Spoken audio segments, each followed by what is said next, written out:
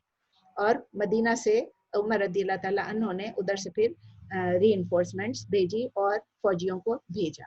ایک اور بیٹل ہوئی، یہ بھی 13 سب یہ 13 ہجری کے ہی ہیں. Battle of Buwaib. Buwaib Arabic میں بھی اس کا نام بویب لکھا تھا، با واو یا اور با، بویب. اس میں کیا ہوا کہ ابھی دوبارہ جو آرمیز ملی، ایک وہی پرشین آرمی تھی اور ایک آرمی کیا تھی، مسلمانوں کی آرمی تھی. یہ کہاں ملے؟ اگین یہ یوفریٹیز پر ہی ملے، وہی دریا، وہی نہر الفرات اس پہ ملے. لیکن اس دفعہ کیا ہوا، اس دفعہ ابو عبید نہیں تھے، اس دفعہ ان کے لیڈر کون تھے؟ مسنہ تھے. انہوں نے یہ کیا کہ انہوں نے کہا کہ اس دفعہ ہم کراس نہیں کریں گے اور آپ کراس کریں. ہی میڈ شیور کہ جو آرمی ہے وہ کراس کر کے ہمارے پاس ہے. اور مسنہ نے یہ بھی کیا کہ اس نے اپنے ٹروپس کو ایڈوائز کیا. ایک اور چیز، اب یہ کیا تھا اتفاق سے، یہ کون سا مہینہ تھا؟ یہ رمضان کا مہینہ تھا. رمضان سٹارٹ ہو گیا تھا، رمضان سٹارٹ ہو گیا تھا اور یہ 13 ہجری کا رمضان تھا. اب یہ لوگ سب روزے سے تھے. مسنہ نے کیا کہا کہ آپ لوگ اپنے اپنے روزے توڑ دیں. آپ روزے توڑ دیں، فرض روزے ہیں لیکن آپ توڑ دیں تاکہ آپ کو انرجی آ جائے. آپ کچھ کھا لیں گے تو آپ لڑ سکیں گے. آپ کو پتہ یہ الاؤڈ ہے نا بیٹل فیلڈ میں، اگر آپ کو روزہ توڑنا پڑے. آپ کو پتہ ہے سفر پہ بھی الاؤڈ ہے نا، سفر پہ بھی اگر ہم زبردستی رکھ رہے ہیں، ہم رکھ رہے ہیں، لیکن اللہ نے ہمیں کنسیشن دی ہے کہ ہم سفر میں اپنے روزے کو چھوڑ سکتے ہیں. یہاں انہوں نے کہا اپنے روزوں کو توڑ دیں آپ لوگ تاکہ آپ کو تھوڑی انرجی آ جائے، آپ کھانا کھائیں گے، کچھ کھائیں گے. تو یہ انہوں نے کوئی غلط کام نہیں کیا، کوئی اسلام کے شریعہ کے اگینسٹ کوئی کام نہیں کیا. اب جب وہ لوگ تیار ہو گئے تو انہوں نے کہا کہ انہوں نے یہ کہا، مسنہ نے یہ کہا اپنی فوج کو کہ میں 3 دفعہ بولوں گا اللہ اکبر اللہ اکبر اللہ اکبر. میں 3 دفعہ بولوں گا اور چوتھی دفعہ جب میں بولوں گا اللہ اکبر، اس کا مطلب یہ کہ آپ اٹیک کریں، سب اکٹھے اٹیک کریں. یہ تیاری جیسے ہم نہیں کہتے 1 2 3 کرتے ہیں نا، تھرڈ پہ جا کے کہتے ہیں میں 3 دفعہ میں اللہ اکبر اللہ اکبر اللہ اکبر کہیں گا اور 4تھ ٹائم جیسے میں کہوں گا اس کا مطلب یہ کہ بس آپ سب اکٹھے اٹیک کریں. لیکن کیا ہوا ان کے ساتھ؟ یہ ہوا کہ جیسے ہی انہوں نے مسنہ نے کہا اللہ اکبر پہلی دفعہ، وہ پرشینز نے کیا کہ ان پہ اٹیک کر دیا. ان پہ اٹیک کر دیا بجائے یہ کہ یہ 3 ویٹ کر کے چوتھے پہ اٹیک کریں. اب انہوں نے اپنی اسٹریٹجی بنائی لیکن ان لوگوں نے اٹیک کر دیا. اب کیا ہوا تھا، ان کے پاس، مسلمان فوج کے پاس زیادہ ایکسپیرینس آ گئی تھی، تجربہ ہو گیا تھا، خاص کر ایلیفنٹس کے ساتھ. پہلی دفعہ وہ کبھی بھی عادی نہیں تھے، فرسٹ ٹائم تھا کہ وہ ایلیفنٹس کے ساتھ آگے آئے ہیں. اب انہوں نے کیا کیا، اور انہوں نے دیکھے 2 چیزیں تھی، ایک تو ایلیفنٹس کے ان کو تھوڑا تجربہ آ گیا تھا، دوسرا یہ تھا کہ انہوں نے، وہ ابھی لینڈ پہ ہے نا، برج پہ تو نہیں ہے، ان لوگوں سے کہا تھا آپ برج کراس کر کے آئیں. اس سے بھی بہت فرق پڑا. وہ جب برج کراس کر کے آ گئے تو نیچے دریا بھی نہیں ہے اور یہ برج بھی نہیں ہے، برج ڈیمیج بھی نہیں ہے، کچھ بھی نہیں ہے، اور پیچھے لینڈ ہے. تو اگر یہ گرتے بھی ہیں، پیچھے جاتے بھی ہے، تو پیچھے لینڈ ہے نا، کم از کم زمین ہے نا. اس کی وجہ سے کیا ہوا کہ ان کی جو وکٹری تھی وہ بہت فاسٹ ہو گئی. آلدو ان لوگوں نے پہلے اٹیک کر دیا لیکن ان کی وکٹری بہت فاسٹ ہو گئی. مسنہ نے کیا کیا، کسی طرح وہ برج تک پہنچ گیا، کیونکہ وہ تب برج سے اس طرف آ گئے تھے نا لوگ. اس نے برج کو کٹ کر دیا، اس نے برج کو کاٹ دیا، برج کو توڑ دیا. کہتے ہیں نا وہ برج تھی اس کو توڑ دیا. جب وہ توڑ دیا اس نے کہا اب تو یہ پرشینز ہم آگے ہیں اس طرف، اور برج بھی ٹوٹ گیا، اب یہ واپس تو نہیں جا سکتے اپنے علاقے میں. تو پرشینز اس طرف آ گئے ہیں اور پرشین سے اب ان کی جنگ چل رہی ہے. بہت سارے پرشینز جو ہیں اس میں فوت ہو گئے، اور اس کے بعد ان کی جب جیت ہو گئی تو مسنہ نے پھر ایک سپیچ دی. یہ سپیچ انہوں نے دی کہ عربز اور پرشینز اسلام سے پہلے لڑتے تھے اور اسلام کے آنے کے بعد بھی لڑتے. بائی اللہ، اس نے اللہ کی قسم کھا کے کہا کہ جو ایج آف اگنورنس تھی، یعنی جو جاہلیہ کا دور تھا اسلام آنے سے پہلے، اس میں 100 پرشینز اگر ہوتے تھے نا، 100 پرشینز، تو وہ 1000 عرب سے بھی زیادہ اسٹرانگ ہوا کرتے تھے. 1000 عرب سے بھی زیادہ، یہ مطلب کتنا، 10 گنا. 100 Persians were stronger than 1000 Arabs. لیکن وہ کہتے ہیں آج کیا ہوا ہے کہ 100 عربs ہیں اور وہ 1000 Persians سے زیادہ اسٹرانگ ہیں. مطلب انہوں نے یہ اپنے لوگوں کو انکریج کیا کہ دیکھیں ہم لوگ ابھی جیتے ہیں اور اللہ کا شکر ہے ہم جیتے ہیں. اور وہ زمانہ تھا، جاہلیہ کا دور تھا، جس میں کہ پرشینز بہت ہم سے اسٹرانگ تھے. اب یہ ہوا ہے کہ وہ 10 گنا ہم سے زیادہ کم ہوتے تھے لیکن ہم سے جیت لیتے تھے. اب وہ ہم سے 10 گنا زیادہ بھی ہوں گے تو الحمدللہ ہم جیتے ہیں. یہ ایک میسج تھا اپنی فوج کے لیے, ان کی انکریجمنٹ کے لیے. پھر انہوں نے یہ بھی کنفیس کیا کہ میں نے ایک مسٹیک کی ہے, میں نے مسٹیک کی ہے, لیکن اللہ تعالیٰ کا کرم ہے, اللہ تعالیٰ نے ہم پہ رحم کیا اور اللہ تعالیٰ نے اس مسٹیک کا جو خمیازہ تھا وہ کم کر دیا ہمارے بھگتنے کے لیے. اللہ تعالیٰ نے اس کا جو امپیکٹ تھا, اس کی جو کانسیکوینسز کی, جو اس کا جو اثر تھا, وہ اللہ تعالیٰ نے ہمارے اوپر رحم کر کے کم کر دیا. کیونکہ جب میں بھاگا تھا تو میں نے کیا کیا تھا کہ میں رش کیا, میں نے اور جا کے میں نے اس برج کو کاٹ دیا, میں نے اس برج کو توڑ دیا تاکہ وہ لوگ ہم ان کو کارنر کر سکیں. لیکن وہ خود کہہ رہے ہیں, ان کو سمجھ آ گئی کہ ایسا نہیں کرنا چاہیے تھا. کیوں نہیں کرنا چاہیے تھا؟ وہ کہتے ہیں یہ ایک مسٹیک تھی, آئندہ اس مسٹیک پہ میری اس ایگزامپل کو کوئی فالو نہ کرے. اب جو جنرل ہوتا ہے, جو لیڈر ہوتا ہے, وہ کبھی اپنی مسٹیک مانتا ہے؟ مجھے تو نہیں یاد کہ کبھی کسی نے ہمارے جب بھی کچھ ہوا ہے تو کسی نے کوئی اپنی مسٹیک کو ایڈمٹ کیا ہو. تو یہ انہوں نے اپنی مسٹیک ایڈمٹ کیا, پوری فوج کے سامنے ایڈمٹ کیا, اور ان کو صاف صاف کہہ دیا do not follow my example, do not follow my example. Reason کیا تھی؟ وہ کہتے ہیں کہ جب ہم کسی کو کارنر کر لیتے ہیں چاروں طرف سے, جب کسی کو اگر ہم ان کو کہہ دیتے ہیں کہ اب ہم بس اور وہ کہتے ہیں اب تو ہمارے پاس کوئی چارہ ہی نہیں ہے, اب تو وی ہیو ٹو, یا لڑو یا مرو جو بھی ہے نا. تو اب پھر کیا کرتے ہیں وہ لوگ فائٹنگ میں بہت تیزی کر لیتے, دے فائٹ مور فیئرسلی. آپ یہ سمجھ لیں شدت کی لڑائی کرتے ہیں, کیونکہ اب ان کے پاس واپس جانے کا کوئی چارہ ہی نہیں ہے نا. اب وہ کہتے ہیں اب تو ہم نے مرنا ہی ہے, تو پوری طرح سے لڑ بھڑ کے ان کو بھی ختم کرو, خود بھی ختم ہو جاؤ. ہم تو ڈوبے ہیں, تجھے بھی لے ڈوبیں گے صنم والی بات ہے نا. تو اب اس طرح سے تھا. تو انہوں نے کہا کہ آئندہ ایسا نہیں کرنا, یہ اسٹریٹجی غلط تھی. اس وکٹری کے بعد, اس فتح کے بعد جو ہے مسلمانوں نے پورا جو علاقہ تھا بٹوین ٹگرس اینڈ یوفریٹس, ابھی میں نے آپ کو دونوں دریاؤں کا نام بتایا تھا, فرات اور دجلہ, اس کے درمیان جتنا بھی علاقہ تھا وہ پورا اب مسلمانوں کے قبضے میں آ گیا. مسلمانوں کے قبضے میں تو آ گیا, مسلمان جو ہیں وہ وکٹوریس ہو گئے, اب وہ فتح یاب ہو گئے. لیکن اب پرشینز کو کیا ہوا؟ پرشینز نے کہا اب ہمیں تو کچھ بدلہ لینا ہی پڑے گا, ہمیں تو بدلہ لینا ہی پڑے گا. مسلمان بڑھتے چلے جا رہے ہیں, وہ پھیلتے چلے جا رہے ہیں, قبضہ کرتے چلے جا رہے ہیں. تو پھر جو رستم اور فیرزان تھے جو آپس میں لڑ رہے تھے کہ ہم دونوں میں سے کون پاور لے گا, ان کو یہ سمجھ آ گئی کہ ہماری جو ڈویژن ہے, ہماری جو آپس کی پاور سٹرگل ہے, اس کی وجہ سے ہمارا پورا جو پرشین امپائر ہے وہ ویک ہو گیا, وہ ویک ہو گیا ہماری وجہ سے, ہمارے لڑنے کی وجہ سے. انہوں نے پھر ایک اور آئیڈیا ٹرائی کیا, ان کا نیا آئیڈیا ایک نکلا. وہ لوگ نیا آئیڈیا ان کو یہ تھا کہ انہوں نے جتنے بھی خسروز تھے نا, ان کی جتنی بھی وائفز تھیں, جتنی بیویاں تھیں, اور جتنے ان کے کانکیوبائنز تھے, یعنی ان کے جتنے بھی وہ سلیوز تھے, ان کی جو گرل سلیوز تھیں, وہ انہوں نے ان تمام خسروز کی کانکیوبائنز کو اور وائفز کو ان کو جمع کیا اور ان کو ٹارچر کیا.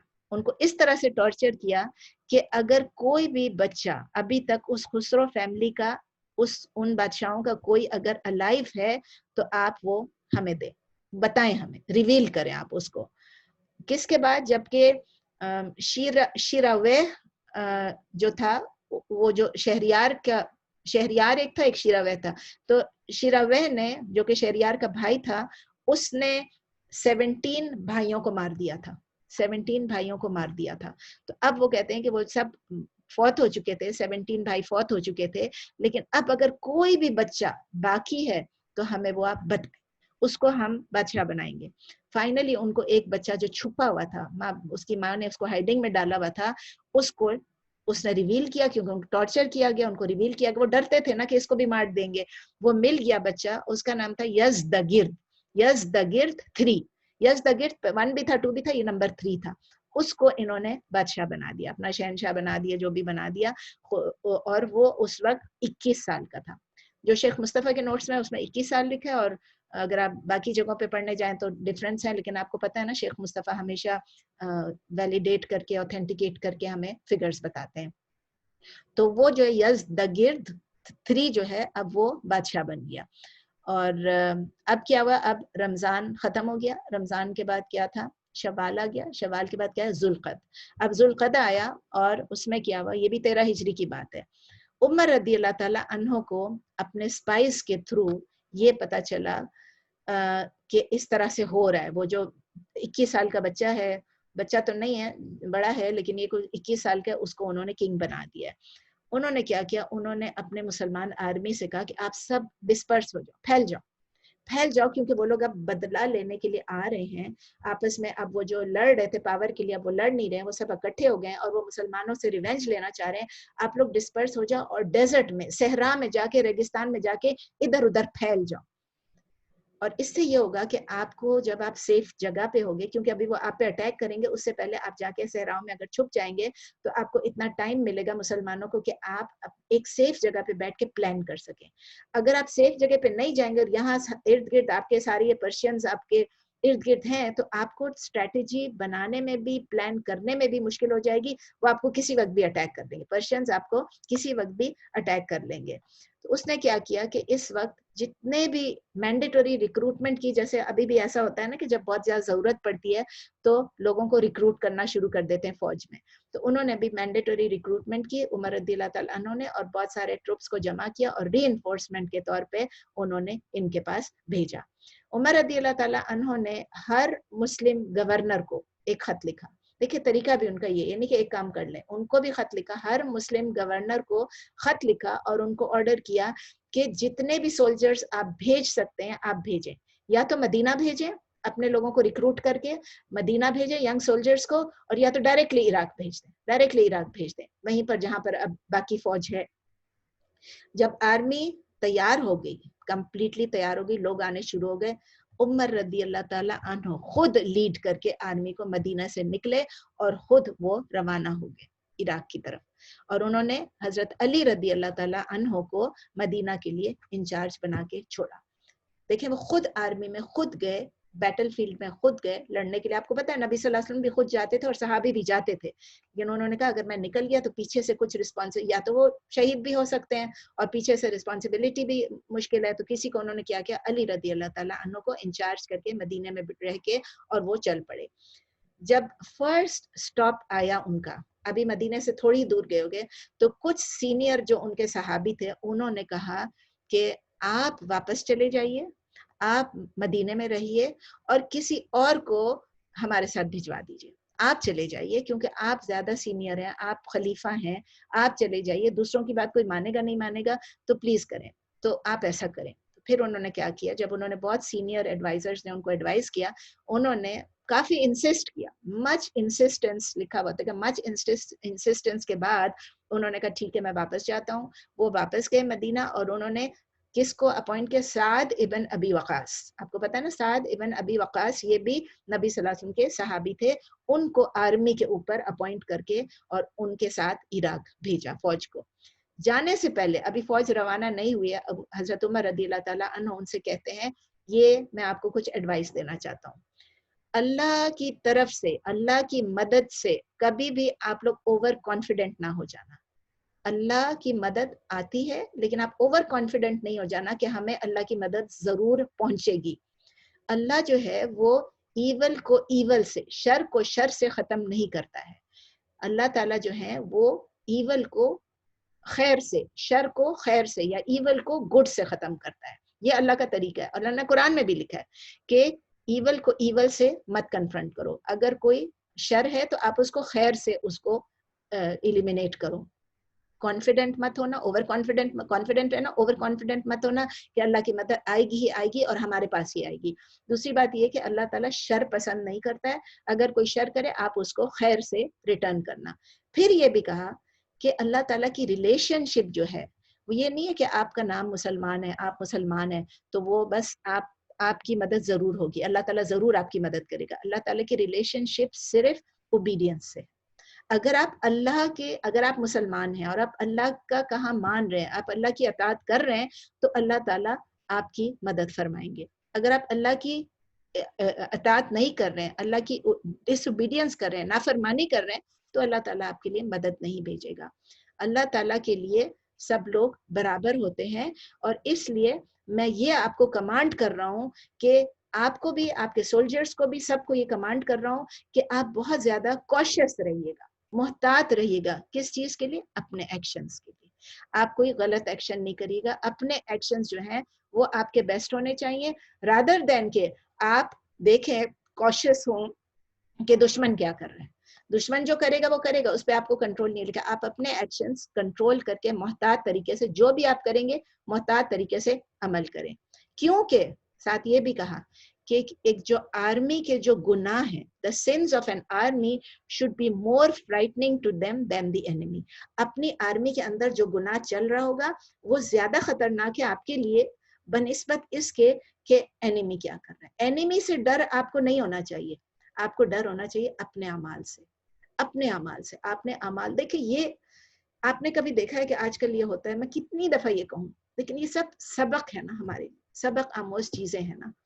پھر اس کے بعد یہ بھی کہا, بھی ختم نہیں ہوا, پھر انہوں نے کہا مسلمز جو ہیں وہ کس لیے اللہ تعالیٰ ان کی مدد کرتا ہے. اللہ تعالیٰ مسلمانوں کی مدد اس لیے کرتا ہے کیونکہ جو اینیمی ہے وہ اللہ کی نافرمانی کر رہا ہے.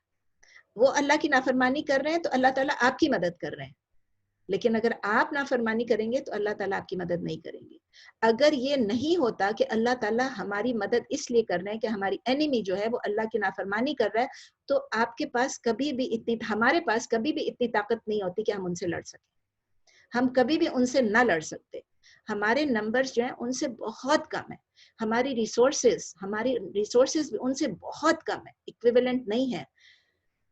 اگر ہماری ریسورسز کم ہے اور اگر ہم ڈس اوبیڈینس میں ان کے برابر ہو جائیں, ڈس اوبیڈینس میں ہم ان کے برابر کرنے لگ جائیں, تو پھر وہ ہم سے اسٹرانگ ہو جائیں گے. ان کے پاس ریسورسز ہیں, ان کے پاس لوگ زیادہ ہیں, اسٹرینتھ زیادہ ہے, ان کے پاس ریسورسز زیادہ ہیں, ان کے پاس آرمز وغیرہ سب زیادہ ہیں, ہاتھی وغیرہ سب ہیں. اور اگر ہماری ڈس اوبیڈینس بھی ان کے برابر ہو جاتی ہے تو وہ ہم سے زیادہ اسٹرانگ ہوں گے. اس لیے ہماری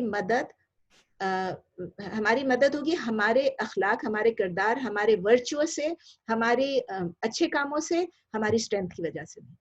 ہماری اسٹرینتھ کی وجہ سے نہیں ہوگی. اگر ہمیں اللہ مدد کرے گا تو وہ ہمارے اچھے کردار, اچھے اخلاق, اچھے اعمال سے کرے گا. اور پھر یہ کہا, پھر بھی جا کے ختم نہیں کہا, کوئی ایسی حرکت نہیں کرنا کہ any act of disobedience, کو بھی اللہ کی نافرمانی کی کوئی بھی حرکت نہ کرنا جب کہ تم اللہ کی راہ میں لڑ رہے ہو. اللہ کی راہ میں لڑ رہے ہو اور تم اللہ کی نافرمانی کرو گے تو اللہ, یہ کیا بات ہوئی. ہمارے پاس تو یہ تھا, اللہ کی راہ میں لڑ بھی رہے ہوتے ہیں, ہم کہتے ہیں اللہ کی راہ میں, لیکن پھر ہم اپنے اس کو بھول جاتے ہیں نا کہ اللہ کی فرمانبرداری کیسے کرنی ہے. ایک اور بات کہی, یہ کبھی بھی مت کہنا کہ ہمارا جو دشمن ہے وہ ہم سے بدترین ہے اور اسی لیے اس کو اللہ تعالیٰ مدد نہیں کرے گا, اس کا ہاتھ اونچا ہوگا, وہ ہم سے بدترین. He is worse than us. Our enemy is worse than us and that's why they will not have the upper hand. ان کا ہاتھ اونچا نہیں ہوگا, وہ نہیں کامیاب ہوں گے کیونکہ وہ ہم سے ورس ہیں. پھر کہتے ہیں ایسا بھی وقت تھا جب کہ وہ نیشنز تھے, ایسی قومیں تھیں کہ جو بہت ورس تھیں, لیکن اللہ تعالیٰ نے ان کو اتھارٹی دے دی, اللہ تعالیٰ نے ان کو کامیابی دے دی ان لوگوں پر جو ان سے بہتر تھے. اللہ نے دیا نا, کامیابی دی تھی نا. اور پھر اللہ تعالیٰ کہتے ہیں جیسے کہ مجوسی لوگ تھے, میجینز, بنی اسرائیل کی بات ہو رہی ہے کہ جو مجوسی لوگ تھے ان کو اللہ تعالیٰ نے پاور دے دی. کس کے اوپر؟ بنی اسرائیل کے اوپر. کیوں دی؟ کیونکہ بنی اسرائیل جو تھی وہ اللہ تعالیٰ کی نافرمانی کر رہے تھے. پھر کیا ہوا, وہ جو میجینز تھے, وہ جو مجوسی تھے, انہوں نے ان کی سٹیز کو, ان کے شہروں کو پورا سویپ کر دیا. اور یہ ایک پرومس تھا جو اللہ تعالیٰ نے اپنی پرومس کو, اپنے وعدہ کو پورا کیا. That promise was fulfilled. تو آپ اللہ سے یہ ہیلپ مانگے, اللہ سے مدد مانگے, اور ایسے ہیلپ مانگے اپنے لیے جیسے کہ آپ اپنے لیے تو ہیلپ مانگ رہے ہیں, لیکن آپ اللہ سے اس طرح ہیلپ مانگے جب آپ اپنی انیمی کے اگینسٹ ہیلپ مانگے. او اللہ, آپ ask Allah to help you against yourselves also, کہ مطلب اللہ ہم کو نافرمانی سے بچا لے. یا اللہ ہم جس طرح وہ لوگ ہیں, جس طرح ہم ان کے لیے دعا کریں کہ وہ ہار جائیں, اسی طرح ہم اپنے لیے دعا کریں کہ اللہ ہم کو بچا کے رکھے کہ ہم اللہ کی نافرمانی کریں اور اللہ کی راہ میں پوری طرح سے لڑیں. سعد ابن ابی وقاص جو ہیں وہ پھر عراق میں پہنچے اور انہوں نے اپنی تمام مسلم جتنی بھی فوجیں تھیں ان کو سب کو جمع کیا, اور وہاں پر ایک جگہ تھی جس کا نام تھا, ایک ولیج تھا جس کو قادسیہ کہتے ہیں. قادسیہ جو کہ یوفریٹس ریور یعنی اس نہر فرات جو ہے اس کے ایسٹ سائڈ پہ, مشرق پہ, انہوں نے وہاں پر ادھر اپنے فورسز کو جمع کیا. اچھا, مثنہ آپ کو پتا نا, مثنہ پہلے انچارج تھے. اب تو یہ آ گیا نا سعد بن ابی وقاص, لیکن اس سے پہلے کون انچارج تھے یہاں پر؟ ابو عبید کی ڈیتھ ہو چکی تھی, شہید ہو چکے تھے, اور مثنہ اب یہاں پر انچارج تھے. تو سعد اب جو ہوا مثنہ جو تھے